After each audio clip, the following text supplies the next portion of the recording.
Good morning and welcome everyone to this week's webinar Wednesday on Wednesday the 17th of February 2021, and now also, as I think we said last week, streaming live through everywhere we've normally gone through, but also Citizen Network TV. So who knows, we may be getting viewers from around the world, June. So today, yes. So anyway, welcome from me, Keith Etherington, and Alistair Minty is on his holidays this week. So I'm filling in. June Dunlop from Lincolnshire, Scotland. Yeah, okay, thanks, June. Yes, so anyway, Alistair's supposed to be on his holidays, isn't he? But I'm not sure. Yeah, I think he's still doing wee bits of work here and there, though. Yeah. Okay, and today's guest is Susan Mckinstery from the Coalition of Care and Coalition of Care and Support Providers in Scotland. Get that right. Get those initials right. Coalition of Care and Support Providers in Scotland. And Susan is going to talk to us about some of the work they've done on big ideas, which is very opportune, very appropriate at this time because of the independent review of social care in Scotland, which is just out. Yeah. So what have you been doing this week, June? Just been quite busy. Obviously, I'm finishing up for some annual leave next week, so just trying to kind of finish off quite a lot of admin stuff to complete. So busy. Yeah, you've also been doing a bit of work with one of our partners, haven't you, with Neighbour Networks, who we normally yes, just through some of their digital activities, just doing a wee bit of coordination around that. So that's been keeping me quite busy as well. So I had a few meetings set up for that. Yeah. So it's going well. Good. And I suppose, like everyone, I think you're just hearing more and more, knowing more and more people who've begun to be vaccinated. I think, more people that I talk to saying, "Oh, I know, I've been vaccinated, or my relative has been vaccinated, or So it is sounding quite positive. It's just, I think, just the same as everybody else and everybody you're talking to, you just kind of wonder when things are going to go back to a wee bit more normal, where we can start getting out and about again, especially now that the weather's changed a wee bit as well from last week, which is kind of positive. Oh yeah, last Wednesday I do remember sitting in here last Wednesday with the snow on the skylights. So yeah, it's a big change this week, isn't it? To thinking it's a lot milder. Yeah. Actually, to be thinking that maybe spring is not too far away. Yeah, and I think that kind of lifts you up a wee bit, doesn't it? I think it's that sense that you can start maybe even getting out in the garden and going through wee walks and things. Just and a good for your mental health. And also just that the nights are a bit lighter as well now again, aren't they? I can't remember where I was, somewhere at the weekend, and it was still light just before 5 o'clock, and I thought, whoa. What's going on? In fact, I think a lot light in the mornings as well. So yeah, well, I mean, I don't really notice that bit, June. To be fair, I don't notice that bit. Okay, so I will just remind anyone who is watching live that they can make any comments for ourselves, or ask any questions for ourselves or any of our guests. Sorry, I was saying for our guests, but we have Susan this week. As we go through this morning, and we were just talking a little bit about the independent review of adult social care in Scotland, weren't we, June? Yeah, and we shared that link last week, I think, when you and Alistair had held the webinar. Yeah. So I don't know whether any of you have had a chance to look at it or not. Yeah, and it was released. It must be like 2 weeks ago now. 2 weeks ago on a Wednesday, actually. The actual report came out, and just reminding people that there is a report. There's a short film of about 11 minutes that people can watch.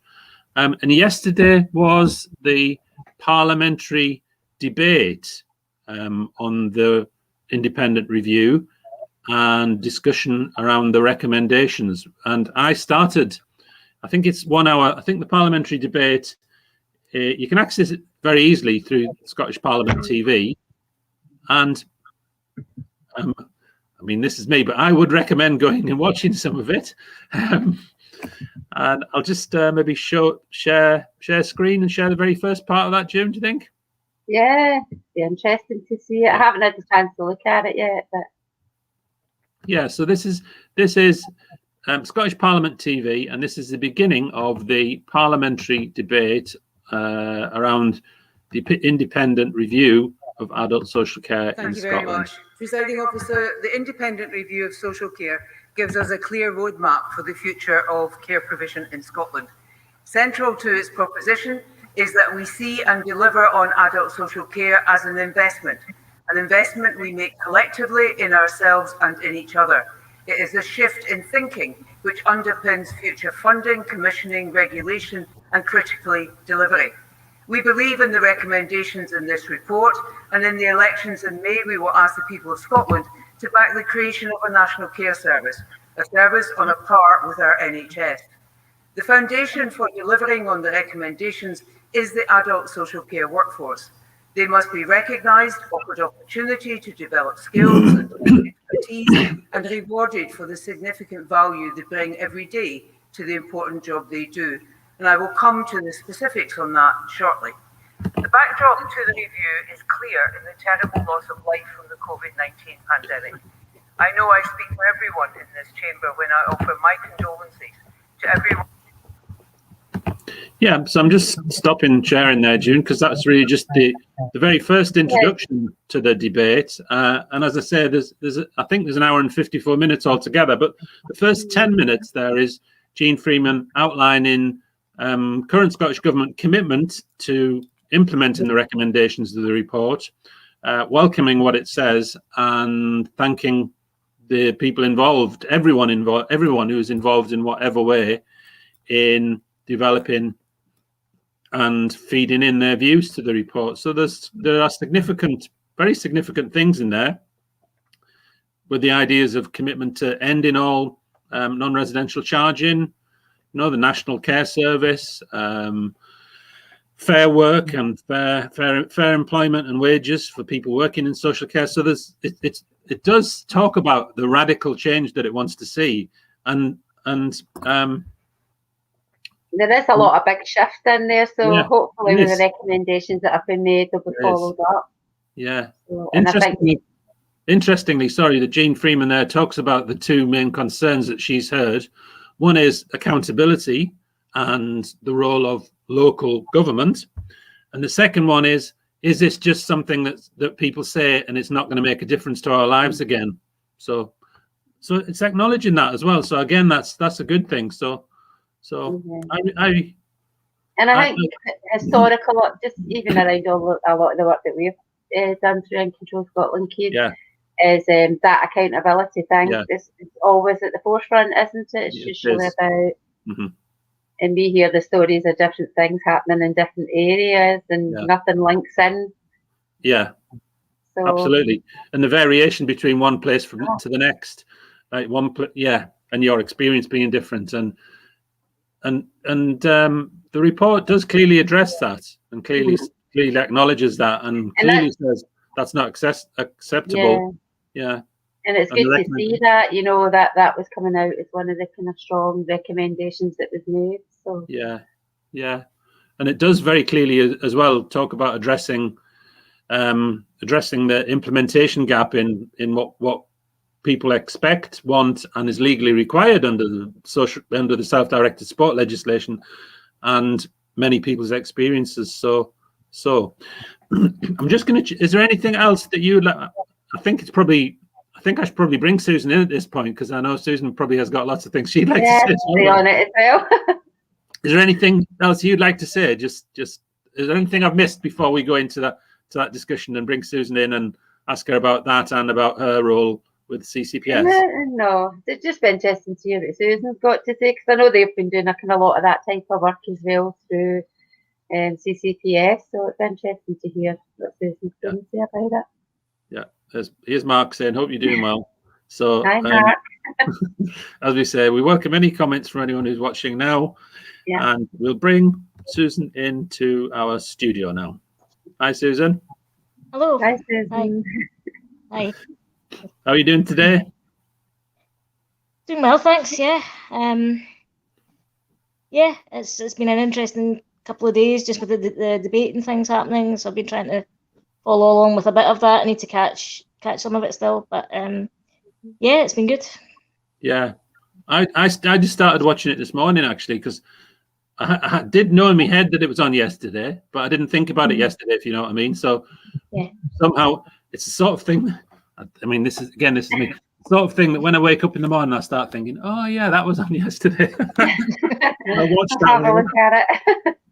Yeah, I feel like that's a product of the way time is passing at the moment. It's very difficult to keep track on the timelines of things. Yeah. Do you want? And how have you Sorry. felt work-wise, Susan, just with the lockdown and just all the changes that's happened in that? How has that affected you? Or it's been interesting personally. Yeah, I mean, it's been interesting, certainly in terms of work. I only started with CCPS in October, so yeah, it's been an interesting time to start a new job, and to start a new job with people that you've never actually met in person, and perhaps won't. You know, it's strange. Yeah, it's been odd, but I'm lucky enough that it's an organisation that's very open to new people asking lots of questions and taking time to read up and to learn and things like that. So yeah, it's been odd, but it's been good. It's been good. Mm-hmm. So do you just want to introduce yourself, Susan? Just tell us who you are and what you do at CCPS. Yeah. So apologies, I should probably have started with that. So Susan Mckinstery. I started, as I said, CCPS in October as an associate, working alongside their commissioning and procurement team, and a lot of the kind of project work that I've been doing is around the big ideas and sort of developing that and developing kind of engagement and kind of conversations about that piece of work, as well as looking at examples of providers that have maybe been implementing some of the ideas or some new ways of working during the pandemic. So yeah, a lot of hopefully kind of forward thinking stuff, which is nice in the middle of probably what feels like an endless lockdown. So yeah. Yeah, I think we all feel that, just to a lesser or greater extent, depending on what day it is and what the news is that day, don't we? And absolutely, yeah. What were you doing before that, Susan? So a number of things. I suppose came into CCPS from a kind of disabled people's organisations background. So a lot of involvement with and work alongside Glasgow Disability Alliance on their social care expert group and reforms groups. So from a kind of disability rights and user-led perspective, I'm also a social care user myself, so I've come very much from the lived experience point of view. Alongside that, I also do some sessional work with a community mental health project. So it's not social care, but from the kind of support provision point of view as well, a little bit. But yeah, much of my work with CCPS certainly is informed from the kind of user point of view. So it's been interesting to work in an organisation where that perspective is shifted to providers, and to see that side of things in a lot more clarity. Yeah. So, yeah, and what kind of stuff? Sorry.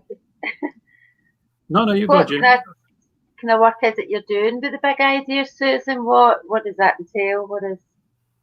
Yeah, so when I came into CCPS, that the kind of big ideas piece of work document, if you like, was already pretty well developed. The big ideas is a set of kind of 9 ideas or principles and ways to reform the social care system for everyone, for providers, for supported people, and for people who work in the commissioning, so the planning or the buying side of things. Just really, it's a recognition that we're in a time where the system has been, the social care sector, has been particularly challenged. alongside that, we also have a huge opportunity for a kind of rethink of everything, and that obviously falls into line with the review of adult social care as well. So it's, as much as it's been a very difficult time for the sector, it's also a time to look at how do we reimagine things. So the big ideas, it's kind of three main themes. The first is looking at the financial side of the financial systems and looking at a reset there in terms of national agreements and keeping money in the system. Local and participatory decision making, so it's moving the balance of power much more in the direction of people who use services, and a review of the system as it is, so looking at things like self-directed support and as you mentioned the implementation gap, looking at how we can work to implement SDS as it was intended, because it is a good piece of legislation. So and I think, like you do say, this pandemic has kind of created a lot of opportunities for different thinking, more creative thinking around how we do things. Yes, very much. Certainly one of the positive things that's come out of the pandemic is how we do things going forward, in kind of new and better ways for people. Yeah. I mean, it's quite, in some days it's quite hard to think beyond this, and other days it's easier. I'm just really reflecting on that and thinking that actually we do, as we've said lots of times, there is this almost like once in a life, well, it might feel like once in a very long period of time anyway, opportunity to recreate better, to do what people say, build better, don't they? They say build, and things like the independent review or the big ideas or the work that lots of people are doing can help to contribute to that. I was just gonna, and obviously what you talk about, big ideas, that fits very well with the independent review, doesn't it? Yeah, absolutely it does. And in fact, it was a piece of work that's actually referenced in the report itself, which is nice. But it's also good to see that the potential of it is recognised. So things like, one of the big ideas talks about sort of pressing pause on things like tendering and things like that to relook at how services are budgeted for or are financed, how they're planned differently in a much more collaborative way, with all stakeholders involved. So like, supported people, providers, commissioners, everyone. So yeah, certainly that's the hope, and it seems to be happening, that it fits very well with what's been recommended. Okay. What are the what are the next stages of the work that you're doing on big ideas? That's really where are you now? So things I'm thinking about, where do people find out more? Can people get involved in any way still? What are the next stages? So I'm just thinking around all those things really at the same time. Lots of questions there, but yeah. So the stage that we're at the moment, we already have, since I've come in, we've already had a couple of big kind of discussion events, I suppose, bringing together all the kind of entities that I previously mentioned. So so disabled people's organisations and providers and people in local authorities, etc., to kind of drill into the big ideas a bit more.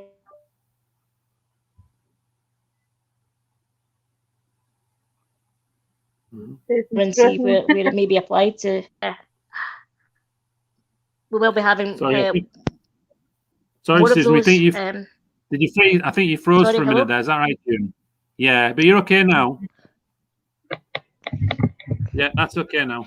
Yeah, I think you just froze for a wee minute there. Yes, you just missed the first bit of what you're saying, I think.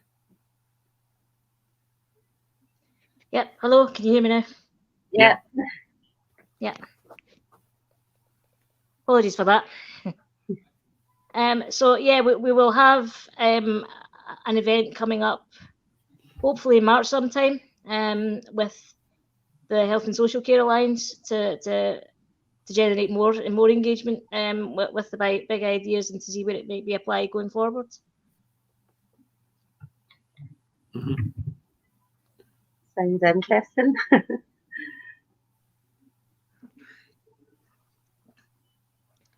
Yeah. Hello? Yeah. Yeah, no, we're okay. We're okay. Yeah. Yeah. We're just maybe getting a couple of little technical glitches there, but we can still got Apologies, you there. Yeah. Yeah. So yeah, there'll be opportunities for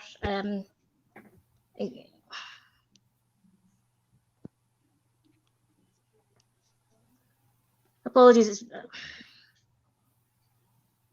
Yeah. We're back. Yeah. Yeah. Yeah, we can hear you fine now. Yeah. Sorry, it's because I'm on a phone. This is why this has happened. So alongside further engagement, we'll also be launching a Big Ideas website where people can find out more about the piece of work there and get involved and give us their thoughts and their input into that. So when you're going to be launching that, Susan? Difficult to put a concrete date on that, but certainly probably within the next month, I would say. Okay.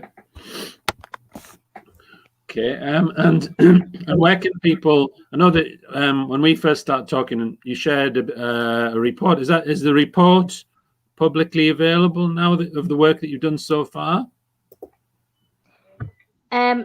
Not quite as yet, no, but that will be as part of the website. that will be available.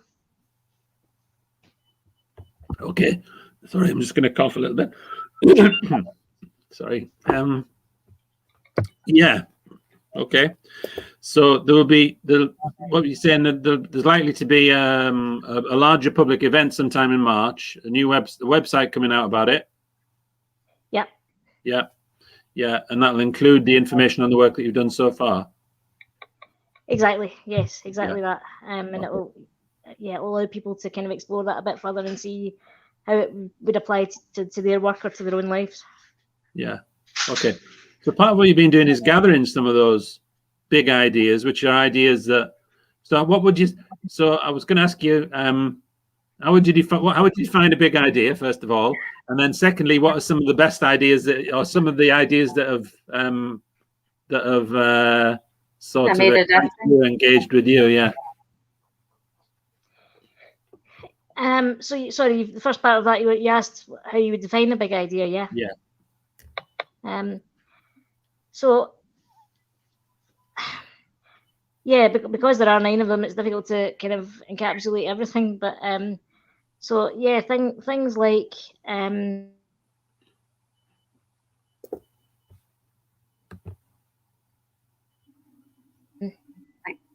so the local and participatory decision making. So yeah, moving power much more in the direction of supported people and ensuring that people are involved. And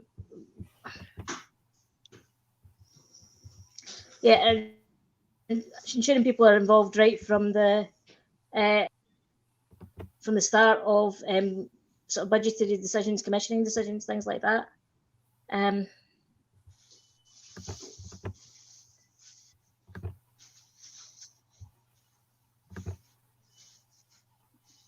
Hello, can you hear me still? Yeah, I think we're just having a wee bit more technical issues.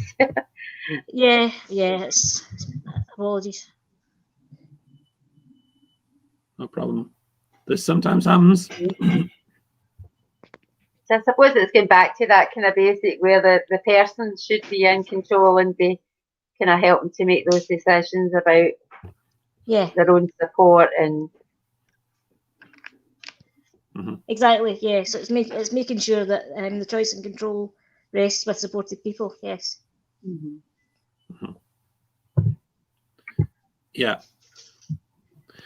Sorry, you were just saying there's sort of the 9 themes in the. Is that right, Susan? So there's 3 main themes and 9 big ideas. Yeah. Right. Okay. What are the three main themes? So there's a financial systems reset, Yeah. local So this is what you. participatory decision making, Yeah.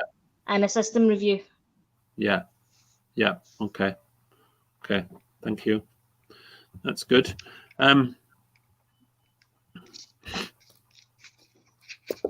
Okay, I was just going to ask about Can I just ask you, when you're talking about system review, Susan, are you referring to the kind of financial side of things around that? Because I know a lot of the things that we've come across in the past is that kind of thing, though, that the system says no, and usually it's to do with kind of financial, like about people, how they use their budgets and how they spend their budgets.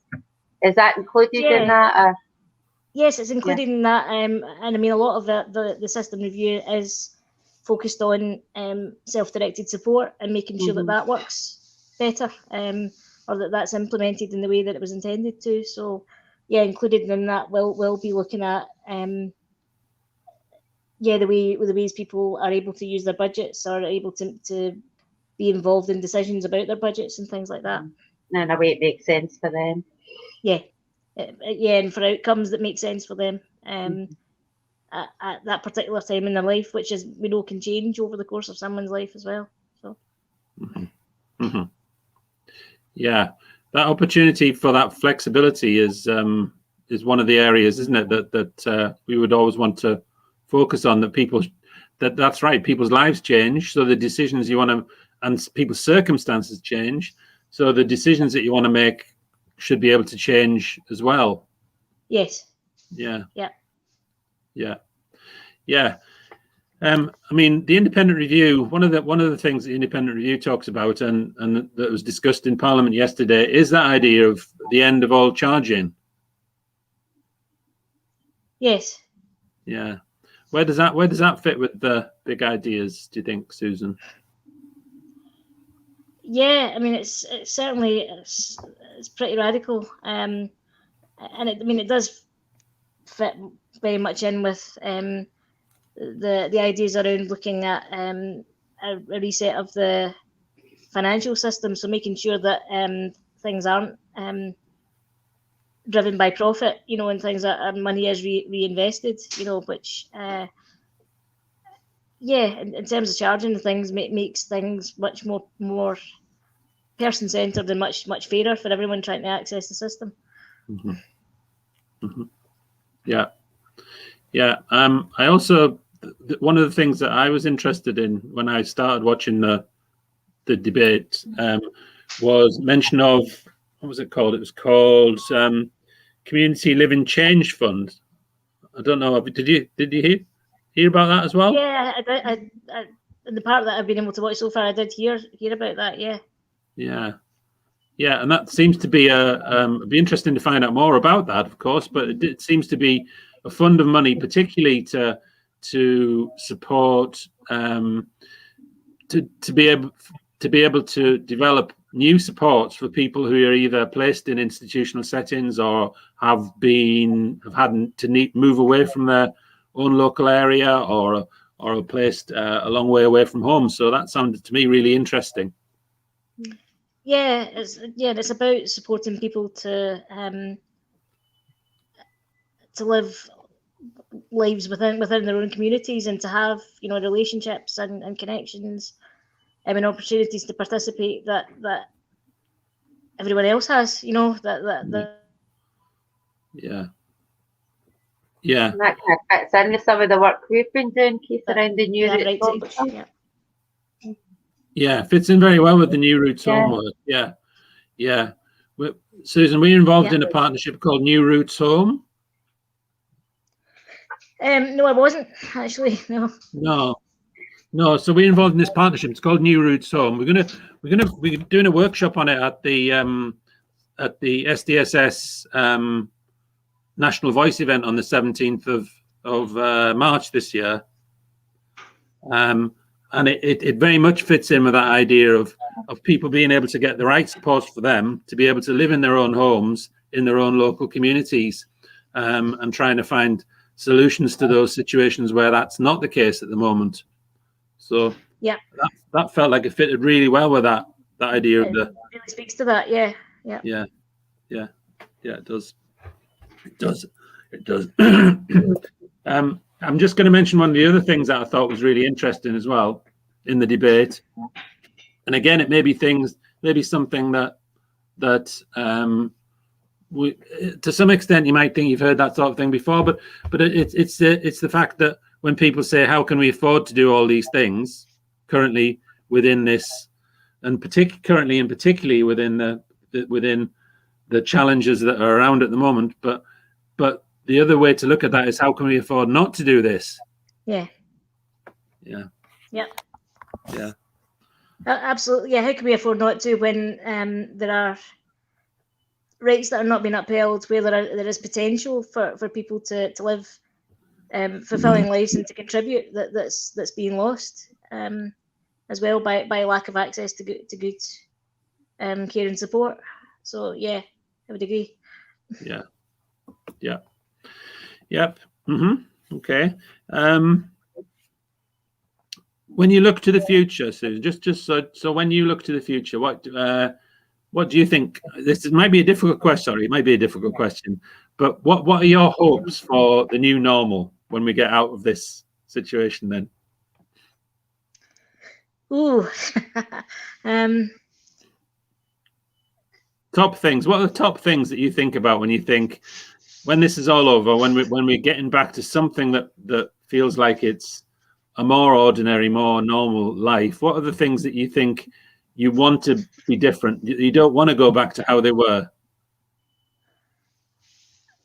I mean, I think certainly for not just for working life, I suppose for kind of social involvement as well. I think one of the things that we've learned is that a lot of the things that we were told that weren't adaptable or weren't possible to make accessible to people actually are. And I would hope that we remember that going forward, that there are multiple ways for people to work and for people to be involved in their communities. And yeah, I hope that a lot of those are retained, much as, you know, a lot of people, I can understand they're desperate to get back to kind of, you know, in-person contact and face-to-face, and that's not always the most accessible for everyone. So I think, you know, remembering that we need to retain different options, and if things are made more accessible for the most marginalised, if you like, or most excluded, then they're better for everyone. Don't know if that's too vague, but that's I'm aware that people can have short memories, and I just hope that we remember a lot of that learning.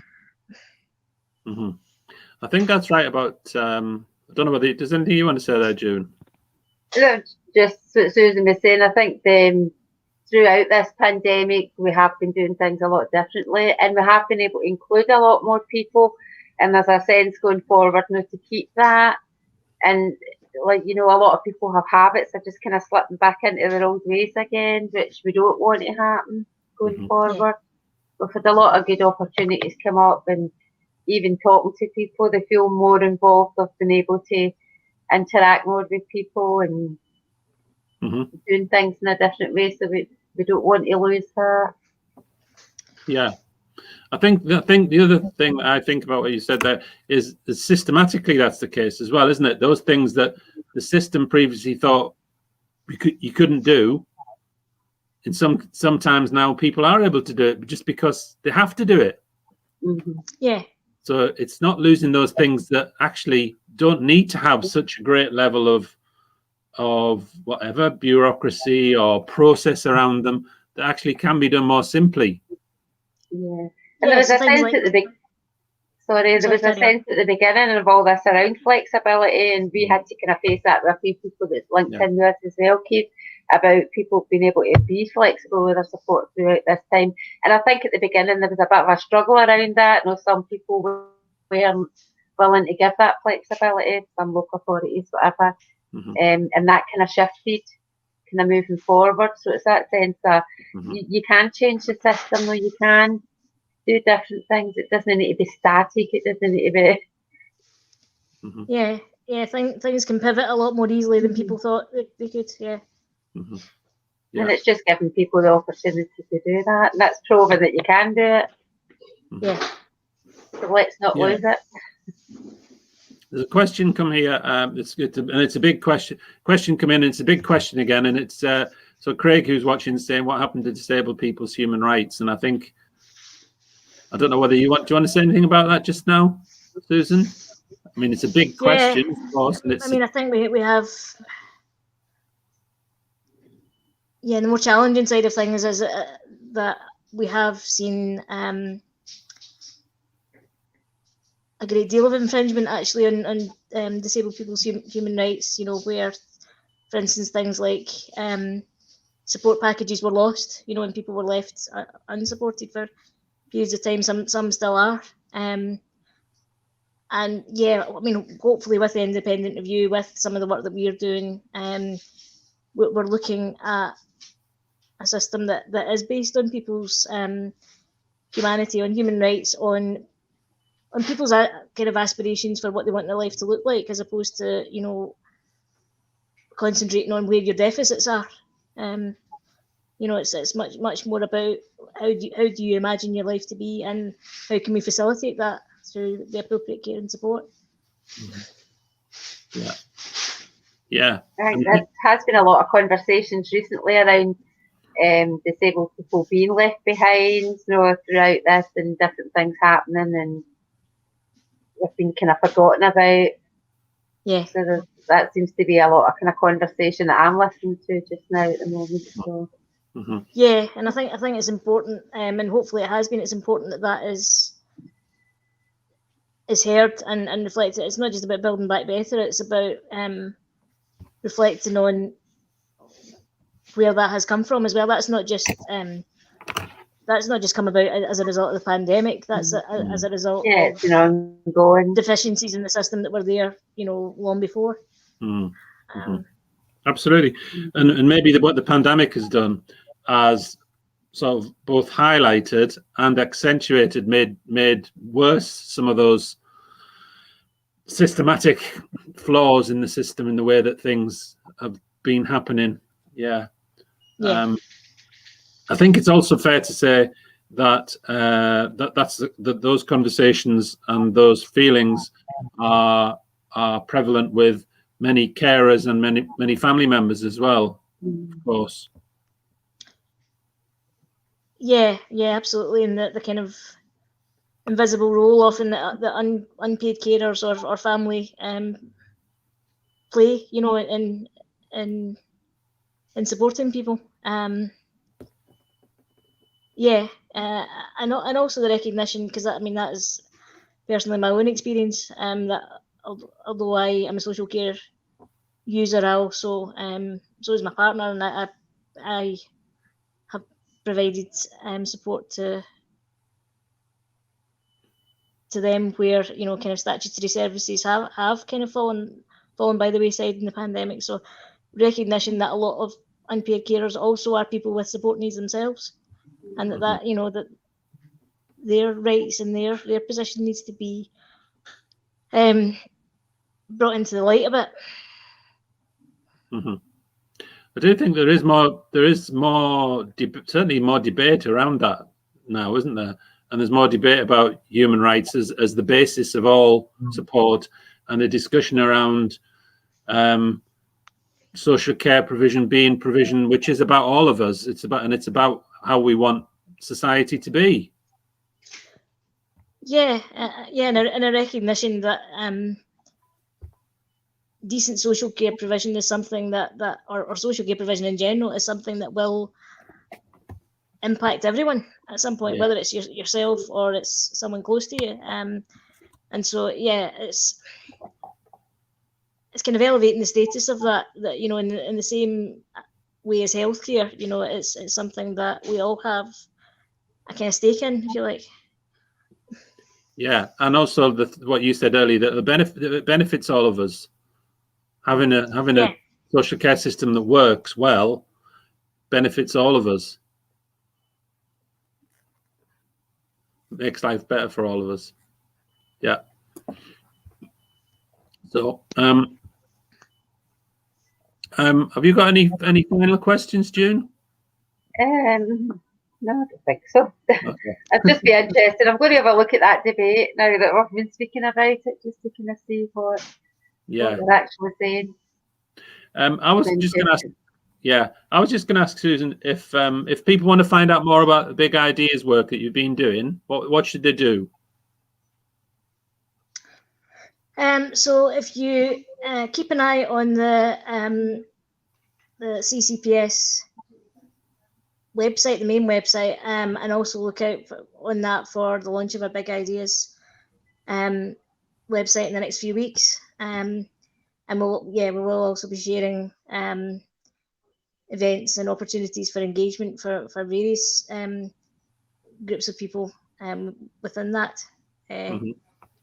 Yeah. So you do have some information on the Big Ideas on the CCPS website at the moment. I know you have not launched the website yet, but people could find some information on there. There is a section within our commission procurement talking about the work that's been done, up until now on that piece of work. Yeah. And what is the main CCPS website? Is it CCPS? Is it? Yep. Bear with me a second. I'll just get that. Yeah. Okay, thank you.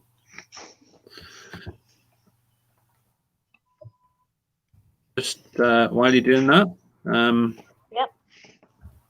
I was also going to ask you my final question, really, which is just if there is anything else that you'd like. Really, I'm just giving you the opportunity for any final comments. Anything else that you'd like to tell us about that you're involved in, or anything, just really, or things that you think you'd like us to, anyone who's watching this to think on or to hear, just as your final comments. Yeah, I think just the fact that I'm hopeful, and it's perhaps in the last year or so maybe that's been difficult to hold on to. I'm hopeful that with the independent review, with the work that we're doing, with the amount of engagement from organisations like In Control Scotland and your SDS collective, I'm hoping that we can reimagine a social care system that we always intended to build. That is based on tapping into people's aspirations and the potential that they have to be part of their communities, to contribute, to showcase their creativity and their ideas. I suppose that's just the final thing, and for people to kind of keep that for any kind of decision makers or people that are going to be responsible, as hopefully we'll be part of implementing the review's recommendations, just to keep that in mind, that this is an investment. It's an investment in ensuring that all of us can not only live good lives but can showcase our potential. Okay, live our best lives. That's what we all want to do, isn't it, Susan? So the website, I just wanted to make sure I got the ending correct. It's it's www.ccpsscotland.org. Yeah. Okay, I've just put that up just underneath there as well, so that should be showing for everybody just now. Yep, on the various platforms. There we are. Okay. Yep. So thank you for joining us today, Susan. Thanks for telling us about Big Ideas. We will be back next Wednesday with Webinar Wednesday. On Friday, we will be doing our regular Feel Good Fridays at 1 p.m. I'm hosting that this week. I don't usually do that because it's usually Alistair, but as Alistair's on holiday, I'm hosting that this Monday. There isn't a Tuesday talk next week. Next Tuesday talk that we do will be in 2 weeks' time with Dr. Danielle Farrell. And the flyer for that will just be going out soon, won't it, June? Yeah, I'll go up today, actually. Okay. And then we've got the next Stay Up Late music session coming up as well. First Friday in March. Yep, that's 2 weeks on Friday, isn't it, that one? Yeah. So I'll get some information. There'll be a flyer out about that as well. Yeah. Okay, and then later on this morning, I will be joining the SDS Collective meeting, which is a meeting every Wednesday from 12:30. So if anybody hasn't, I know you mentioned it there, Susan, if anybody hasn't heard of the SDS Collective or would like to find out more, please just get in touch. Okay, thank you. Nice to speak to you today. Thank Thanks you. for joining us. Bye, everyone.